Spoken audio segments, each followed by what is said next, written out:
The sun is teasing her. Ah, it's nice. You like it? So what? No, c'est bon. Fly. C'est bon.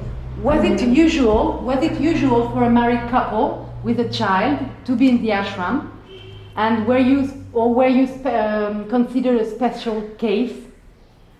Was it usual for a married couple and a child to be in an ashram here? No, but we married long before we joined the ashram. And we had the child before we joined the ashram. But we were the first family that Mother put together.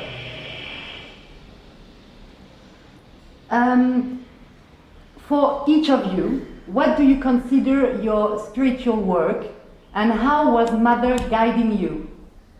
What is your spiritual work, each of you, and how was Mother guiding you? Well, let me answer. There's no such thing as spiritual work. It is work. Mother gives you work, you do the work. It's your attitude that is spiritual. The work is not spiritual. You give the work as an offering to the divine, and you do it with great joy. That is the way of doing the work. But the work itself is not spiritual. It's ordinary work. Whatever work you are doing, you do it with the attitude of an offering. And Mother had said that work done in the right attitude is the body's prayer. That is the yoga. That's the yoga, perhaps. And how was Mother guiding you in your spiritual quest? How individually? Who knows? That's a thing I don't know anyway. Well, Mother didn't guide physically. She guided from within. She gave you the force, she arranged the circumstances, she did everything, and the work became easy. That's Mother's way of working. She won't tell you what to do. She'll tell you, go and do it, and she will make all the arrangements so you will be able to do it very easily. No, she guided us too, physically, I would say. When we were students, she helped us.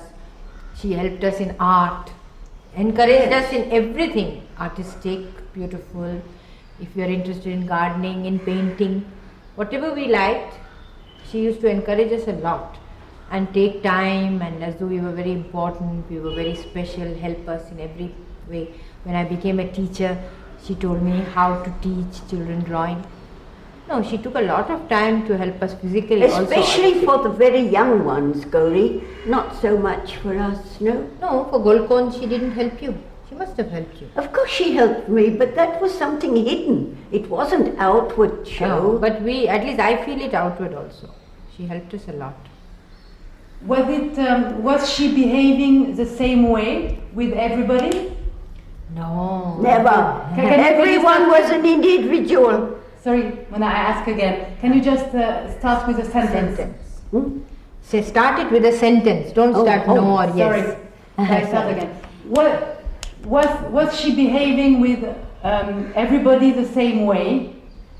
No, everyone was an individual. We had a very special relationship, and nobody knew somebody else's. Each one had their own relationship with the mother, which was very intimate, very special, and mother took a lot of care for, I would say, each individual and each detail also. At least I felt it like that. Everything good which we have learnt, everything beautiful, she encouraged us so much.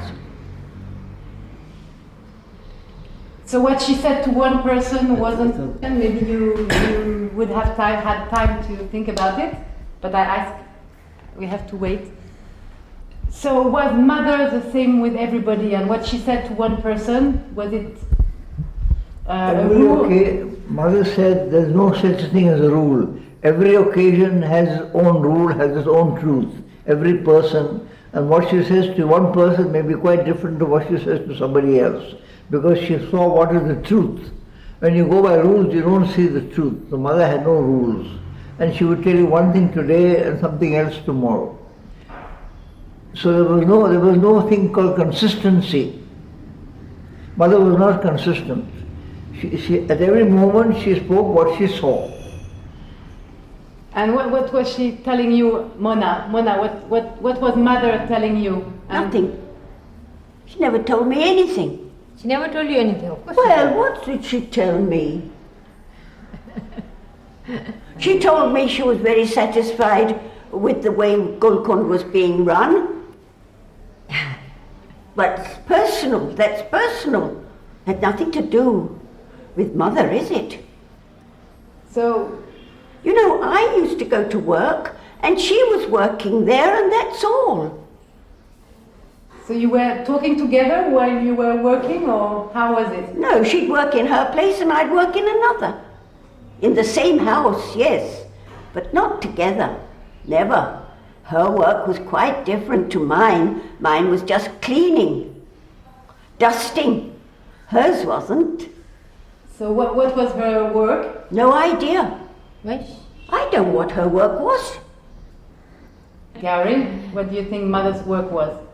Why? She met people, she helped people, she wrote articles, she answered letters. Looked after 300. Yes, looked after so many things. So what, Organized. Nobody organized like she did. The whole ashram was organized right to the detail by her. To the last detail, everybody would come with their problems. She would solve the problems, help them in their own personal yoga and in their department's work. She was. so can you, each of you, can you tell me maybe a common or an individual memory of you have with mother, and showing what kind of woman and person she was? A very sweet memory you have. Oh, well, I can tell you one. My mother died in the middle of the war. And I was completely finished because I was young then. And I didn't want to go anywhere, but Udar made me go to mother. So I went to her. And she did something, because when I left her, I didn't feel that misery anymore. I felt a kind of a quiet joy. She had that. And before I left her, she said, "Why don't you bring a picture of your mother to me? I'd like to see it." So the next day I took it. And she looked at it and she said, "Oh, but she's an old friend of mine." And you know, that kept me happy for a long time, because I was very close with my family and separated them when I was very young. No? That I remember. And you, Gauri, would you have a personal memory to share with us? So many, I don't Yeah. remember. The one which really springs out of you, to show what kind of woman mother was.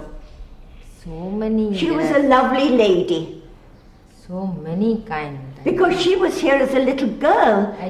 And she was with mother a lot, you see.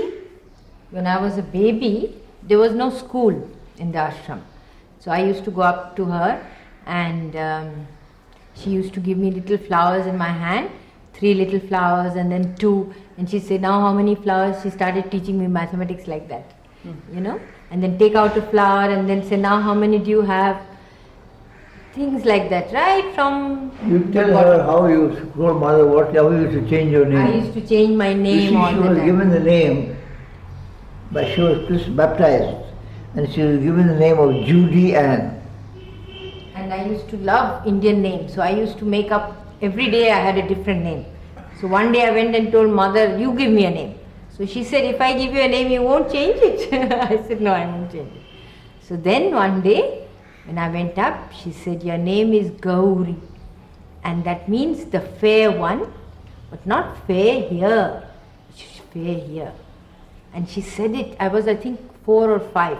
But I feel as though I can still hear it. She said it with so much concentration and something specially she put through to me, that it's still vivid as though she told me just yesterday.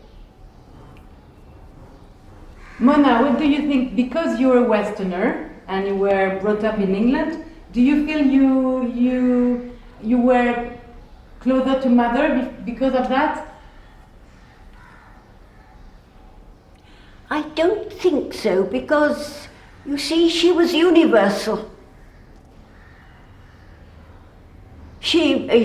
Sometimes I even thought that she knew English much better than I did. And I think it may be like that with most people. that she had that with, she could identify herself with others so easily. She was so wide. Sometimes we have heard stories of Indians going up and telling her something very intensely in their own language which she didn't know. But she used to understand, she used to feel what they said.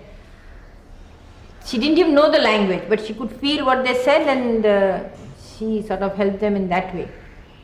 So we never thought of her as a European. Or an Indian or anything. anything. She was just, as everybody called her, sweet mother, Dusmer. So we always thought of her either of mother or Dusmer. She was the mother. There was no nationality attached to it. She belonged to everybody in the whole world. That's how we thought. So how would you explain? Not as saying it's Gauri. The AU should Like be pronounced in French, Gauri. Many people don't call her Gauri, you know. They have Gauri. What do you call her, Laurie? I call her Gauri. Yes. Not quite Gauri.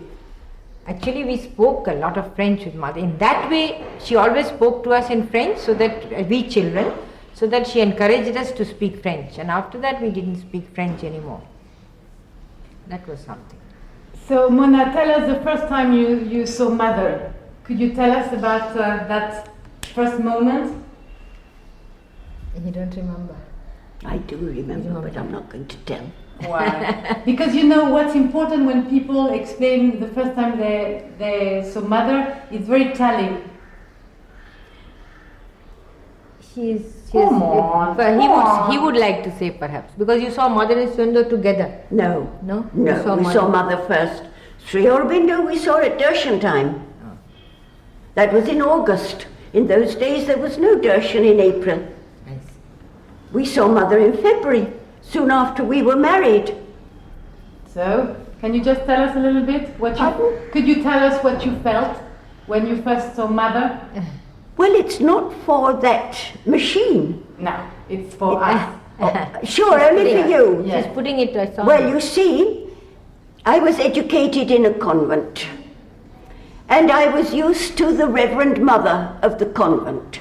So when our friend Amal Sethna arranged for us to go and see Mother, I thought I was going to see a Reverend Mother, instead of which I saw a lady with a beautiful sari and painted toenails, painted fingernails, so I was rather shocked.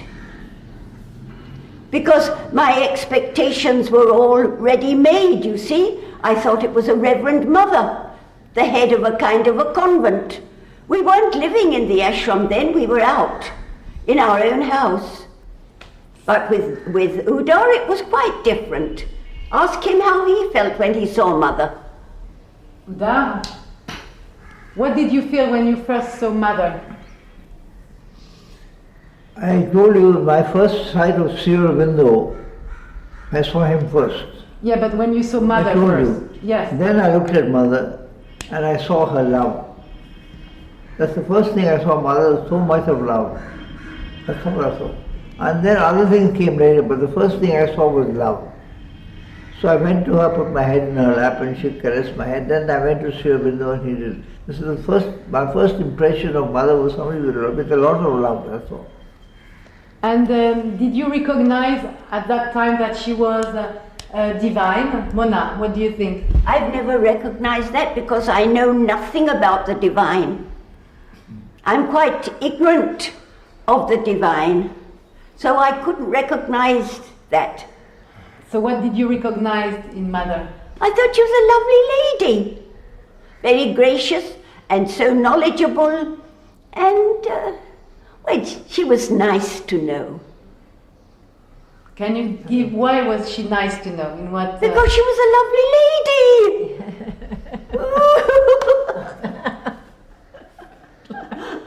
You know, I'm English.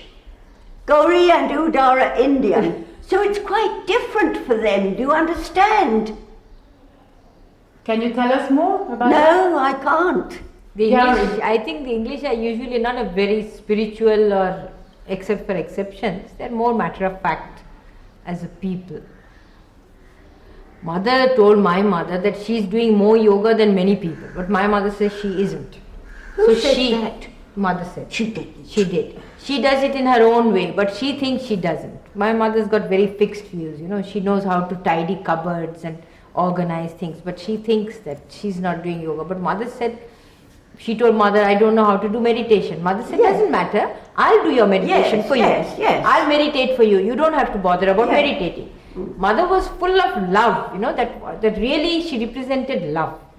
And she gave us love in every way. That was the way. And Gauri, what's the difference between your mother, Mona, and mother? Would it be possible for you to... Everything. Yes, my mother is my human mother, and I don't find Dusmer my human mother. She is mother of my mother also. She's everybody's mother. She's something, she's not human, she's more than human, I would say. Oh yes, she's much more than human. If I told you to read that little book, The Mother. That would have given you all what I'm telling you. But And it's written so beautifully. So can you give us a hint now? What is in this book which describes mother? what is about mother in the book? Everything. 5 aspects, the 4 aspects, Four aspects of and then mother. the 5th aspect of love. Oh, that I don't know. Not in the book. It's in the book. Yes, but it's not written like that, Gauri. It comes to that. May come to that, but it's not written like that. I read the words. What's behind them, I'm not sure. I hope you didn't put all that in. No, she'll cut it out. C'est ce que c'est? Ok, arrête, on va faire... Ok.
Donc c'était du silence par rapport à ce qui vient de se passer à l'image avec...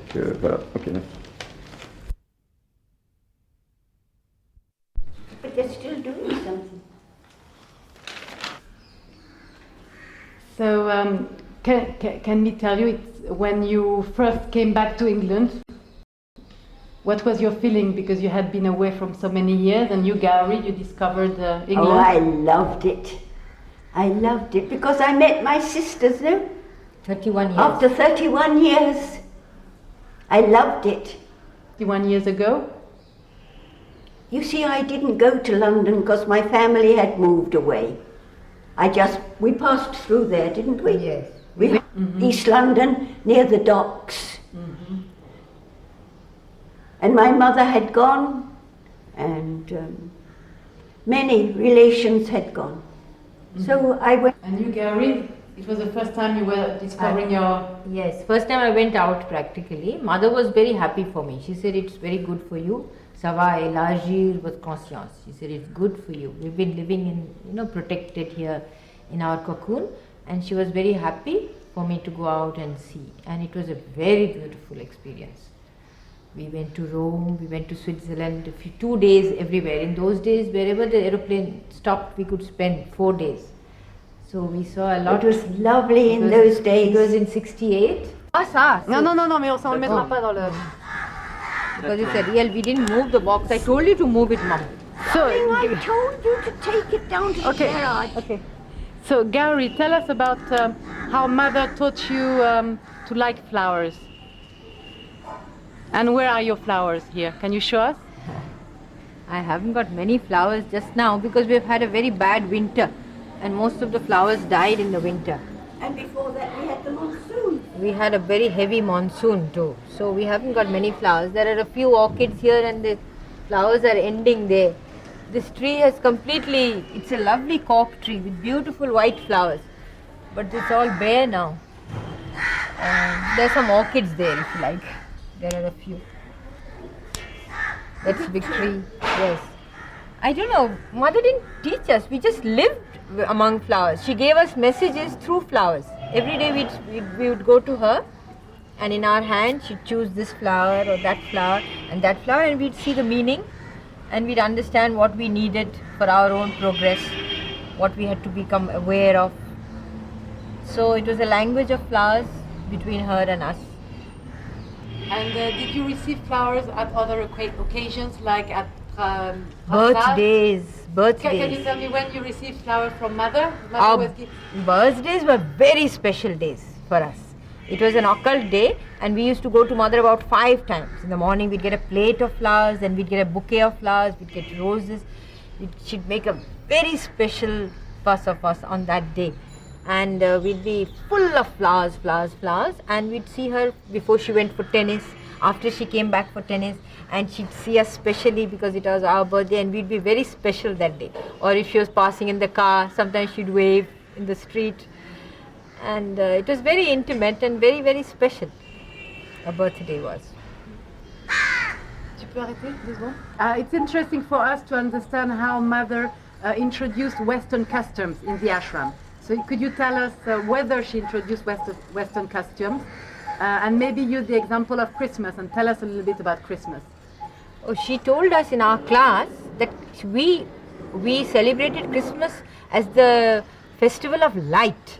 She said long before the birth of Christ, this was a very famous festival of light, when the light came back on earth. Yes. And for that, it was celebrated long, long ago. And we celebrated it for that very reason, as a festival of light. So how was it, Mona? Was it similar to Christmas in England? Can you tell us? No. Christmas in England is an absolute family affair. Here we were lots and lots of little children it started with.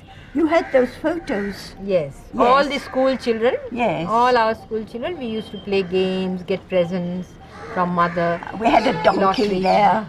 Our donkey. We had a pet donkey too. It was a party.